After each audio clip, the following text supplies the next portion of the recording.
김병기 이제 진짜 끝나나요? 어제까지만 해도 원내대책회의에 웃으며 입장하던 김병기. 그런데 오늘 최고위 현장을 보니 김병기의 모습을 찾아볼 수 없었는데요. 타 지역까지 가서 진행하는 현장 최고위 생중계에서 원내대표가 빠지는 일은 솔직히 좀 드문 편입니다. 오늘 오전에 공개된 단독 보도 때문일지 아니면 개인 일정으로 인해 빠지게 된 건지 관계자가 아니라면 정확히 모르지만 민주당원들은 시기가 참 공교롭다 생각할 수밖에 없는 상황입니다. 오늘 아침 단독 보도에 따르면 국정감사를 한 달여 앞둔 지난해 9월 더불어민주당 김병기 원내대표가 쿠팡 박대준 당시 대표와 여의도의 한 5성급 호텔에서 오찬을 가졌습니다. 이 부분까지는 모두 알고 계실 겁니다. 그런데 문제는 이 자리에서 김 원내대표가 쿠팡 내부 인사와 관련된 민감한 자료를 직접 제시한 정황이 녹취를 통해 드러났다는 점입니다. CBS 노컷 뉴스가 확보한 녹취에서 박 대표는 회사에 좋을 게 없을 것 같아 외면했다. 이 불편한 진실을 나도 모르길 바랐다고 말합니다. 하지만 오찬 이후 김 원내대표의 전직 보좌진 출신으로 알려진 쿠팡 임원들이 해외 발령이나 해고 등 인사상 불이익을 받은 사실이 확인됐습니다.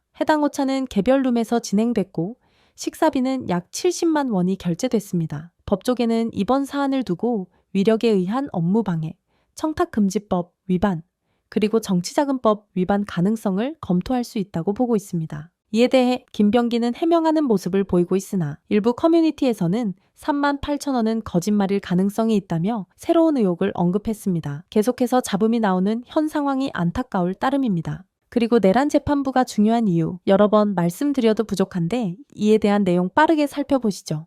사실은 반격의 기회를 주면 안 된다. 이게 큰 틀에서 이제 좀 미시적으로는 저 윤석열과 김건희 요 세력들의 반격의 기회일 수 있는데 거시적으로는 윤석열, 김건희가 갑자기 어느 날 하늘에서 뚝 떨어지지는 않았거든요. 소위 말해서 기득권 수구 세력이라고 불리는 정치 세력을 포함해서 이 세력들이 힘을 모아서 만들어낸 게 기득권 지키려고 만들어낸 게 윤석열이고 윤석열은 거기에 더 나가서 선거를 통해서 기득권을 유지하기 어렵다고 판단하니까 계엄을 하고서 그냥 다 판을 뒤집어 버린 겁니다. 그런 의미에서 비상계엄은 윤석열 입장에서는 필연이었다라고 저는 보고 있거든요. 자, 그런 차원에서 이렇게 흘러가고 있었는데 지금 그 기득권 수구 세력의 가장 선두에 있고 가장 강력한 카르텔을 형성하는 집단이 바로 법조예요. 검찰과 법원. 누구 하나 개인으로 특정하기는 어려울 수 있겠지만 그 공감대가 뿌리 깊게 형성돼 있죠. 이해관계가 같으니까. 맞습니다. 그래서 언제든지 검찰이 먼저 치고 나올 것이고